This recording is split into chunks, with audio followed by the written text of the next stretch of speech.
I always thought that when you marry someone and start a family together, your love only grows stronger with each passing day. For 9 years, I believed Amanda and I were building something beautiful. Our two children, Tyler and Emma, were the center of our universe. Or so I thought. I never imagined my wife would one day decide that motherhood was no longer for her and secretly plan to give our children away like unwanted pets. Before I tell you how I almost lost my children forever, let me know where you are watching from and hit subscribe if you have ever had to fight to protect those you love most. I met Amanda at a local coffee shop in downtown Seattle. I was working on some coding project, and she sat at the table next to mine sketching designs for a client. Her confidence immediately caught my attention. The way she carried herself, completely absorbed in her work, dark hair falling across her face as she concentrated, made me want to know more about her. After an hour of stealing glances, I finally worked up the courage to compliment her drawings. "Those look professional," I said immediately, regretting how lame that sounded. Amanda looked up, her brown eyes meeting mine with amusement. "They should be. I am a professional." There was a playfulness in her voice that put me at ease. That coffee shop meeting turned into dinner that night. Dinner turned into weekend hikes through the mountains. Hikes turned into weekend getaways to the coast. Our relationship progressed naturally, each step feeling right. I introduced her to my parents after 6 months. They lived a few hours away in Portland and welcomed her immediately. My mom pulled me aside to tell me, "This one is special, Ernesto. Do not let her go." Meeting her family was different. They lived across the country in Boston, so we flew out for Thanksgiving.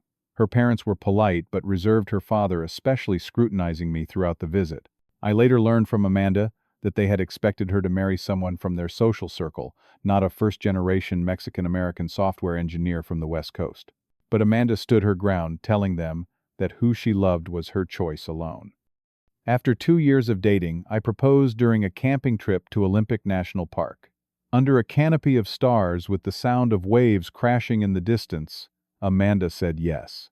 We planned a simple wedding at a local botanical garden, surrounded by 70 of our closest friends and family. Even her initially skeptical parents seemed genuinely happy as they watched their daughter begin this new chapter. The early years of marriage were everything I had hoped for. I continued my work as a software engineer for a tech company, while Amanda built her freelance graphic design business from our apartment. We complemented each other perfectly, my methodical approach balancing her creative spontaneity. Weekends were spent exploring our city, trying new restaurants, or simply relaxing at home with books and movies. 3 years into our marriage, we bought our first house in a quiet suburb. I still remember the excitement of moving in, Amanda immediately planning how to transform each room. We spent weekends painting walls, assembling furniture, and planting a small garden in the backyard. This was our space, our foundation for the future we were building. We fell into comfortable routines, morning coffee together before work, texting throughout the day, cooking dinner while sharing stories about our respective days, Amanda teaching me watercolor painting on Sundays, me teaching her basic coding on Tuesday evenings. Life was good, simple, fulfilling. The conversation about having children came naturally. We had always talked about wanting a family someday, and approaching our 4th anniversary, it felt like the right time. Amanda seemed enthusiastic, researching everything from prenatal vitamins to college savings plans. We converted the small office into a nursery, painting the walls, a gentle mint green that would work for any gender. When Tyler was born, the joy was indescribable. Holding him for the first time, I felt a love I never knew possible. Amanda seemed equally enamored, spending hours just watching him sleep. The sleepless nights, the diaper changes, the constant worry that we were doing everything wrong. None of it mattered when Tyler smiled or grabbed our fingers with his tiny hands. 3 years later, Emma joined our family. She was different from her brother from the start, more observant, quieter, with expressive blue eyes that seemed to take in everything. Our family felt complete. Tyler immediately took on the role of protective big brother, showing remarkable patience for a 3-year-old. Watching them together, I thought we had created something perfect. The first signs that something was wrong came gradually. Amanda started spending less time with the children. Initially, it was small things, like asking me to handle bedtime more often, or finding reasons to skip family outings. She talked about feeling touched out and needing space, which I understood. Raising young children is exhausting, and everyone needs breaks. The complaints became more frequent, though. She would sigh heavily when Tyler asked for help with a puzzle or when Emma wanted to be held. "I never have time for myself anymore," she would say. "I feel like I have lost who I am." We started arguing more. Small disagreements about childcare responsibilities escalated quickly. When I suggested she might be experiencing postpartum depression after Emma, Amanda dismissed the idea completely. "Not everything is a medical condition, Ernesto. Sometimes being a mother is just not what women expect." I chalked it up to the normal stress of parenting. Every relationship goes through rough patches, I told myself. This was just our turn, and we would get through it together. The changes in Amanda became more concerning. She started going out multiple nights a week, with friends I had never met. When I asked about them, she was vague, saying only that they were like-minded people who understood her journey. She began returning home late, sometimes smelling faintly of alcohol. Tyler would ask where Mommy was at bedtime, and I would make excuses about work events or friend emergencies. The truth was, I often had no idea where she was. Her involvement with the children dwindled to almost nothing. She hired a part-time nanny without discussing it with me, first claiming she needed more time for her design work. But her client list seemed to be shrinking rather than growing. When I checked our joint account, I noticed regular payments to something called Transcendent Self-Collective. "It is a personal development group," Amanda explained when I asked. "They are helping me reconnect with my authentic self." I was skeptical but tried to be supportive. Everyone deserves to pursue their own interests and growth. Still, something felt off about the way she talked about this group, using phrases that sounded rehearsed and jargon that meant nothing to me. Her appearance changed too. She cut her long hair into a severe bob, replaced her colorful wardrobe with monochromatic outfits, and started wearing a strange crystal pendant she never took off. Physical affection between us became rare, and when I tried to initiate intimacy, she would pull away, saying she was conserving her energy for higher purposes. One evening, after putting the kids to bed, Amanda sat me down for what she called an important discussion about our future. My stomach nodded immediately. "I have been doing deep internal work," she began, her voice taking on that strange, detached quality I had come to associate with her group meetings. "And I have realized that I entered motherhood without fully understanding what it would mean for my spiritual path." I listened confused as she continued. "Children are beautiful souls, but they are also energy drains. They keep us tethered to the material plane when we should be ascending to higher consciousness." "What exactly are you saying, Amanda?" I asked, though I feared I already knew. "I think we should take a break from parenting. Just for a while. We could send Tyler and Emma to stay with your parents or mine, just for a few months while we reconnect with each other and remember who we were before we became just mom and dad." The suggestion shocked me. "They are not a hobby we can put on pause, Amanda. They are our children." "You are so limited in your thinking," she said, frustration evident. "This is exactly why I need space. You refuse to grow with me." The argument escalated with Amanda eventually grabbing her keys and storming out. She stayed with a friend for 3 days, ignoring my calls and texts.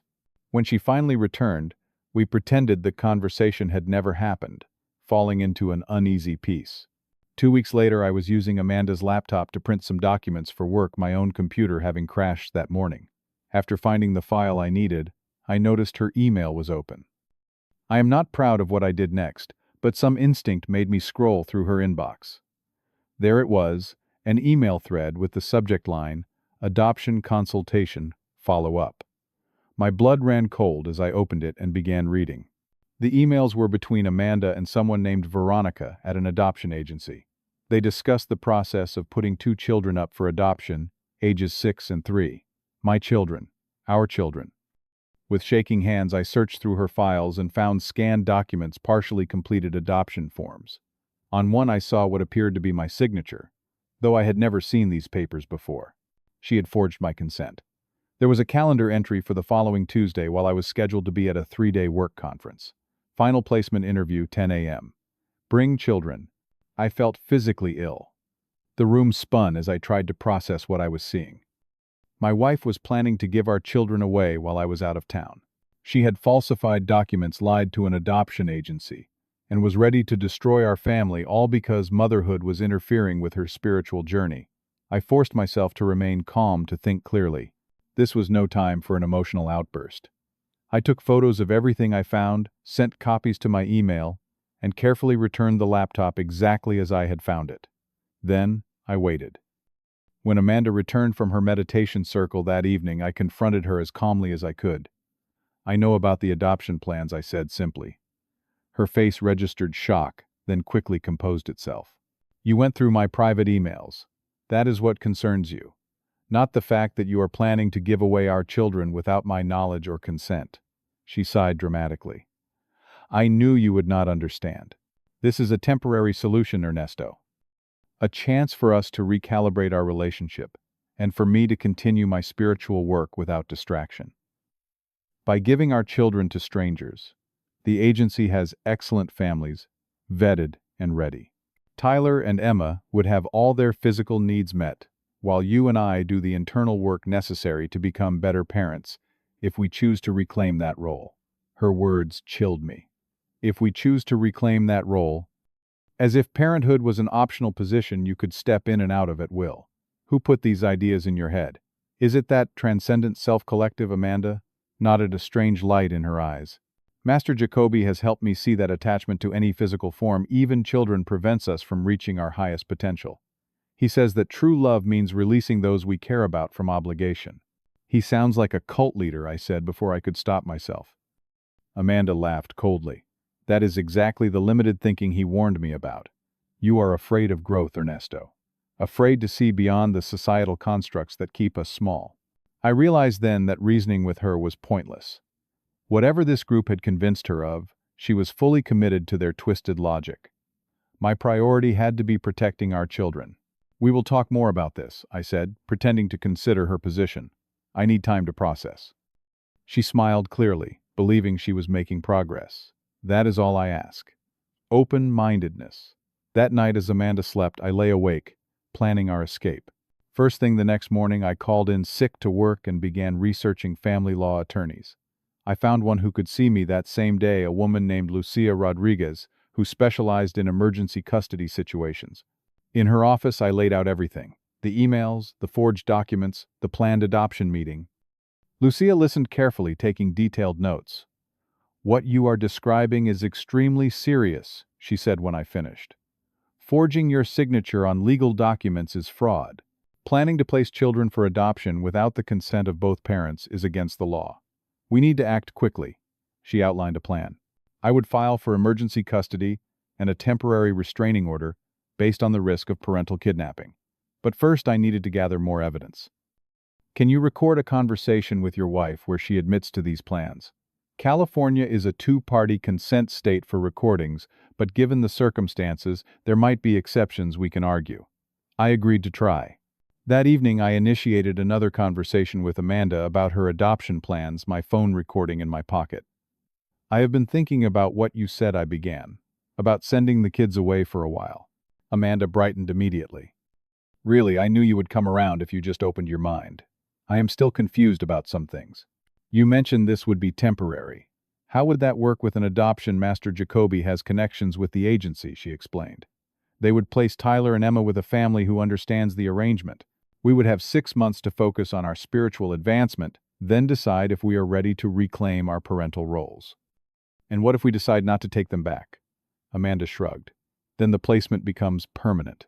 "But Ernesto, once you start your own journey with the collective, you will understand that material attachments, even to children, are what keep us bound to suffering." "You forged my signature on those forms," I said, trying to keep my voice even. "It was necessary. You were not ready to see the truth yet." The conversation continued with Amanda openly discussing the planned meeting with the adoption agency while I was supposed to be at my conference. She even explained how she had been gradually preparing the children, telling them they might go on a special adventure with a new family. With the recordings secured, I moved to the next phase of my plan. I called my parents in Portland, explaining the situation in hushed tones while Amanda was at one of her group meetings. "Bring them here immediately," my mother said, no hesitation in her voice. "We will keep them safe until the courts sort this out." My father, usually quiet and reserved, spoke up. "That woman has lost her mind, son. Get those babies away from her now." I requested emergency time off from work, telling my manager a family crisis had emerged. Then I booked flights to Portland for the children and myself scheduled for the day. before my supposed conference and began packing essentials while Amanda was out. I carefully maintained the pretense that everything was normal. I even suggested a date night, telling Amanda we should spend some quality time together before my conference. She seemed pleased by this, interpreting it as me coming around to her way of thinking. The date night was surreal. Sitting across from my wife of 9 years in a restaurant, we both loved knowing what she was planning, feeling like I was dining with a stranger. She talked animatedly about the future, about how free we would feel, how our relationship would reach new heights once we were unburdened. I nodded and smiled, all while feeling sick inside. This woman, who had once shared my dreams of family, who had cried with joy when holding our newborn children, was now casually planning to discard them in pursuit of some warped idea of self-fulfillment. The morning of our departure, I waited until Amanda left for her regular yoga class before loading the children into the car with their suitcases. I told them we were going on a special trip to visit Grandma and Grandpa in Portland. Tyler was excited. Emma, intuitive as always, seemed to sense something more was happening. "Is Mommy coming later?" she asked, as I buckled her into her car seat. "Not this time, sweetie," I answered truthfully. "This is just for us and Grandma and Grandpa." Before leaving, I placed an envelope on our bed. Inside was a letter explaining that I knew everything, that the children were safe, and that I had filed for emergency custody. I included copies of all the evidence I had gathered, and informed her that my lawyer would be contacting her. I advised her to get her own attorney. I also left a simple note on the kitchen counter where she would see it immediately. "I know about Tuesday. The children are safe. Check your email." The flight to Portland was tense. Every time the plane's door was about to close, I feared Amanda would somehow realize what was happening and appear to stop us. Only when we were in the air did I finally allow myself to breathe. My parents were waiting at the airport, faces tight with concern. My mother immediately wrapped the children in hugs, while my father helped with the luggage, placing a firm hand on my shoulder in silent support. That evening, after the kids were asleep in my old bedroom, I received the first of many frantic calls and texts from Amanda. I did not answer, but forwarded them all to Lucia. The messages quickly turned from confused to angry to threatening. "You have no right to take my children. This is kidnapping. You will regret this, Ernesto." Meanwhile, Lucia had successfully filed for the emergency custody order and restraining order. A court date was set for the following week. Amanda was served with papers at our home. Her reaction was explosive. She called my parents' house repeatedly until they blocked her number. She contacted my workplace, telling them I had kidnapped our children. Fortunately, I had already explained the situation to my manager, who was sympathetic and assured me my job was secure. Then came the most disturbing development. Amanda actually went to the police, claiming I had abducted our children. Thankfully, the emergency custody order protected me, and when officers contacted me to verify the children were safe, I was able to provide all the legal documentation showing I was acting within my rights. The situation escalated when Amanda violated the restraining order by showing up at my parents' house. How she found the address, I am not sure, as my parents had moved since the last time she visited. She pounded on the door, screaming demands to see the children. My father called the police, while my mother kept the children in the back bedroom, turning up music to drown out the shouting. By the time officers arrived, Amanda was trying to break in through a window. They arrested her on the spot for violating the restraining order and attempted breaking and entering. The arrest made local news, with a headline reading, "Woman arrested, attempting to reach children after father flees with them." Initially, it painted me in a negative light, suggesting I had wrongfully taken the children. But as more details emerged about Amanda's adoption scheme and the forged documents, the narrative shifted. The adoption agency, upon learning of the fraud, filed their own charges against Amanda.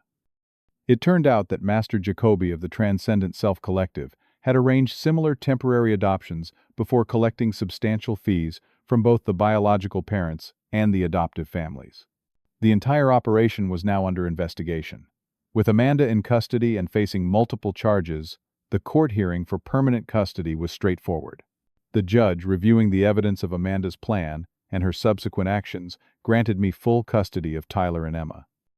Amanda was granted supervised visitation rights only after completing psychological evaluation and treatment. The months following Amanda's arrest were some of the hardest of my life.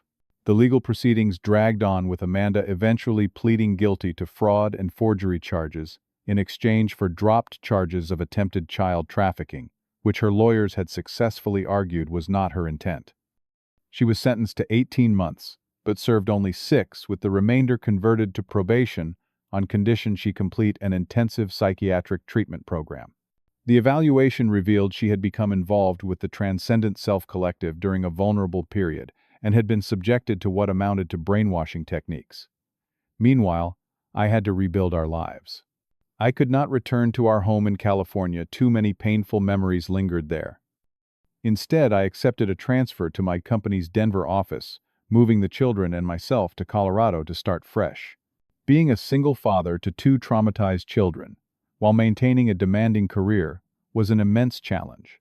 Tyler, old enough to understand more of what had happened, became anxious and clingy, terrified I would disappear too. Emma developed selective mutism, speaking only to her brother and me, remaining silent around strangers. I found a family therapist who specialized in childhood trauma, and we began weekly sessions. Dr. Winters was patient and skilled, helping the children process their feelings of abandonment and fear in age-appropriate ways. She helped me too, guiding me through my own anger and betrayal without passing those emotions on to the children. My parents were invaluable, staying with us for the first 3 months in Colorado, helping establish routines and providing the extra love and attention the children desperately needed. My mother, usually the epitome of forgiveness, could not bring herself to speak Amanda's name. That woman, she would say when necessary to reference her. My father simply called her the situation. Slowly, we built a new support network. Neighbors who invited Tyler for playdates. Parents from Emma's preschool who included us in weekend activities. Colleagues who understood when I needed to leave early for therapy appointments or school events.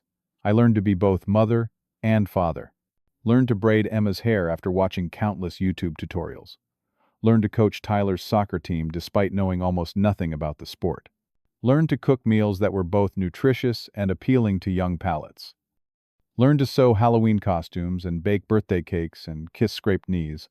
The hardest part was helping the children understand what had happened with their mother. I refused to demonize Amanda despite everything. They had a right to love her, and I would not take that away. Mommy is sick, I explained. Not the kind of sick you can see, but sick in her thinking. She is getting help to make her thinking better. When Amanda completed her treatment program and was released, the question of visitation arose. Dr. Winters helped prepare the children, and I swallowed my own reservations to support supervised meetings at a neutral facility. The first visit was heartbreaking. Amanda, subdued and heavily medicated, seemed like a ghost of herself. Tyler was hesitant, keeping me between them at first. Emma refused to speak at all, hiding her face against my leg. Amanda tried awkwardly offering gifts and asking about school, but the connection was strained, damaged, perhaps beyond repair. As for me, I learned to find joy again in unexpected places. In Tyler's gap-toothed smile when he mastered riding his bike without training wheels.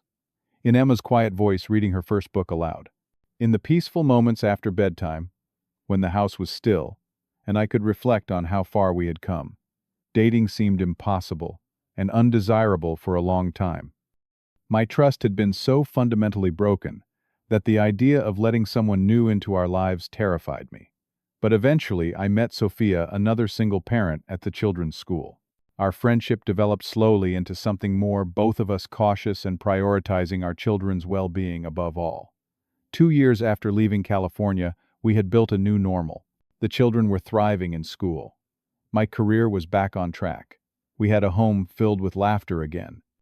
Amanda continued her supervised visitation now, more present and engaged as her treatment progressed. Though the relationship remained complicated, the experience changed me profoundly. I became more observant of people's behaviors, more protective of my children, more careful about who I allowed into our lives. But I also became more compassionate, understanding that people can be broken in ways not immediately visible. Sometimes I look at Tyler and Emma asleep in their beds, and I am overwhelmed by how close we came to losing everything. I think about the moment I discovered those adoption papers and wonder what might have happened if I had not used Amanda's laptop that day. The thought is unbearable. I have learned that love is not just an emotion, but a choice and an action. It means protecting those who depend on you, even when that protection must extend to shielding them from someone who should have loved them unconditionally. Sometimes love means making impossible choices and bearing burdens alone so others do not have to. And sometimes it means finding the strength to rebuild when everything you thought was certain has been destroyed. If there is one thing I would want anyone listening to take from my story, it is this: trust your instincts when something feels wrong, and never underestimate how far you will go to protect those you love. What is your story of finding strength when you needed it most? Leave a comment below, and if this story resonated with you, please like, subscribe, and share to help others who might be facing their own impossible choices. Thank you for listening. And remember, even in our darkest moments, we are stronger than we know.